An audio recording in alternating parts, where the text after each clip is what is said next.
Hey, what's up guys? I'm Steve Wells, and today we are going to be talking about the Saucony Endorphin Shift. So the Shift is one of Saucony's new shoes from their Endorphin line. They have the Shift, which is going to be their higher cushion kind of trainer, everyday long run shoe.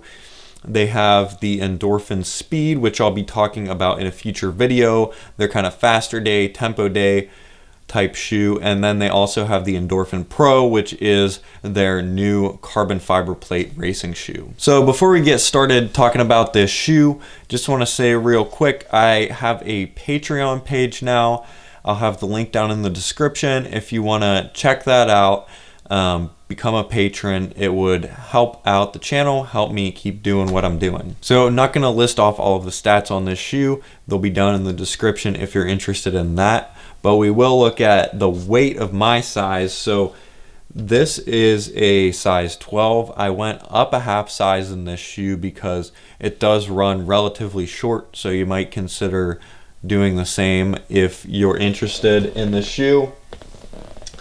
So this shoe in my size weighs 12.1 ounces.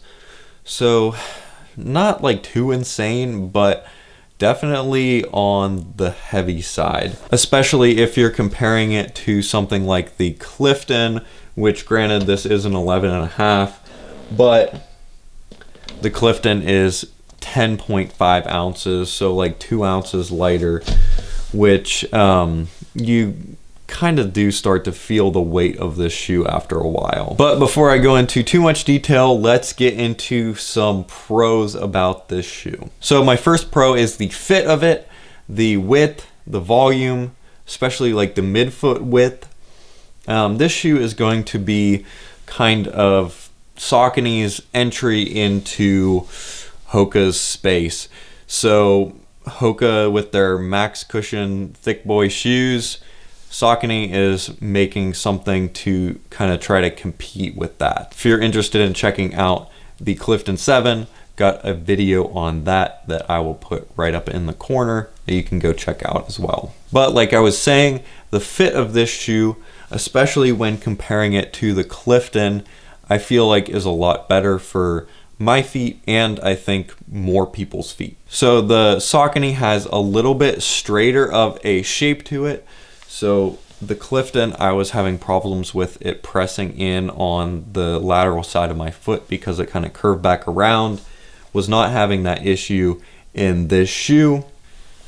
Was also having problems on the medial side of the Clifton with not having enough room and dumping over the edge.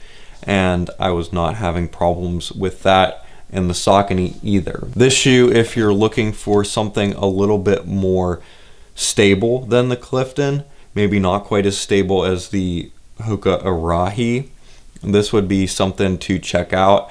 This is not going to be a stability shoe, so it has the same foam throughout the entire midsole, but it definitely is a more stable neutral shoe in my opinion. So like I said, the Shift does kind of remind me of the Hoka Arahi, but it does have much denser cushioning, not going to be nearly as squishy of a feel under your foot than the Arahi. So if you like a little bit denser of a cushion, this might be something that you would be into. And the Arahi was one of my top shoes of 2020. So saying that these two are pretty similar means that I like these. So while there is a lot of cushioning in this shoe, it's not going to be the super soft, squishy, plush cushioning that the Clifton or the Arahi has. So I think that that is actually a pro, probably for a lot of people, especially if you're running in it and not just like wearing it around as a comfortable shoe. Those other shoes, especially the Clifton, tend to be a little bit too soft for what I prefer. So if you want something with lots of protection from the ground, not a lot of ground feel for your longer runs that isn't like walking on a mattress all the time, this would definitely be a shoe that you should check out. Shoe also does have a little bit of a rocker to it, kind of a lot of bit of a rocker to it. So that's just going to be like a curve on the bottom so that as you're transitioning, you'll kind of roll through And when you have this much stiff cushioning, you kind of need that to even be able to run in it. And when I first started wearing this shoe, I thought it felt like it was a little bit more than I liked. But once I got into it, that did become something that I liked about this shoe, just helping me transition through the gait cycle. So another pro about this shoe is the drop. So 4 millimeters heel to toe drop, fairly similar to what you're gonna see in a lot of Hokas and that kind of thing. When it comes to like manufacturing tolerances, 4, 5, 6 millimeters, they're basically all the same thing. And my last pro is the tongue of this shoe. So it's kind of weird, and not everyone's gonna like it because it comes up like super high on your foot, but I actually do. I feel like it's a good thickness so that it's not like super thick and puffy, but also gonna help prevent like feeling the laces pressing on the top of your foot too much. It's gusseted, so it's gonna connect all the way down to the bottom with this like real stretchy material, it really helps hold your foot in there, I feel like. And that's also gonna help keep the tongue from shifting around a lot, ending up way off to the side once you've been wearing the shoe for a while. So let's talk about some cons about this shoe.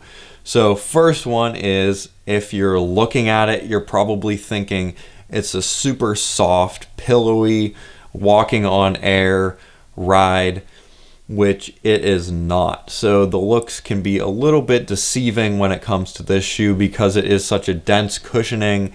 It's not going to be as soft as you would expect it to be. In fact, when I first started wearing these, it was hard. Like, it was not very soft at all. But once I broke them in a little bit, it did definitely soften up, and it's much softer now than when I first put them on. That's another con about this shoe, is it does need some time to be broken in. So a lot of shoes these days, you pull it out of the box and that's pretty much how the shoe is going to feel until it's worn out. But this shoe, after 20 or 30 miles, it does start to feel pretty different than when you first put it on. It does need some time for that midsole to soften up, to develop any flexibility at all, basically.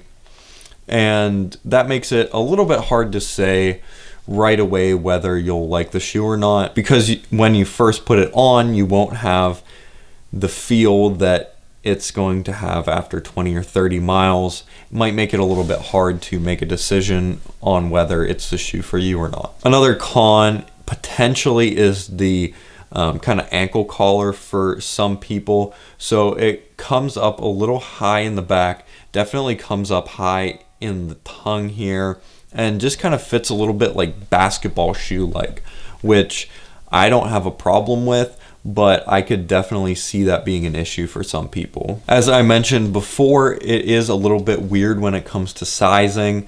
Runs a little bit small, I would say. I went a half size up, and I feel much more comfortable in the 12 than I did in the 11.5, so keep that in mind when you're looking at buying these. And my last con is the looks. So I said this con and Katie got mad at me because she loves the looks of this shoe. It does come in some other cool colorways too, but for me, it's just kind of, when I first saw it, I almost felt like it looked like a basketball shoe, but like a crazy thick, chunky basketball shoe, and just wasn't quite sure about it. So that about wraps it up for cons with this shoe. So will I continue wearing the Saucony Endorphin Shift? I think that I will. This shoe I've really enjoyed wearing on longer runs. It definitely is not a super fast shoe, but with that kind of Speedroll rocker technology, I really do feel like it transitions really well, especially for the amount of protection that you have under your foot. I'm not going to be probably wearing this to the track anytime soon. However, when you're doing those longer, slower efforts where you don't want to feel the road, you just want to kind of roll and get your miles in, this is a really good shoe for it. So I hope this video has been helpful. If it was, be sure to like and subscribe down below. Leave any questions you've got for me down in the comments. Check out the Patreon link down there if you feel like it. And I will talk to you guys next week.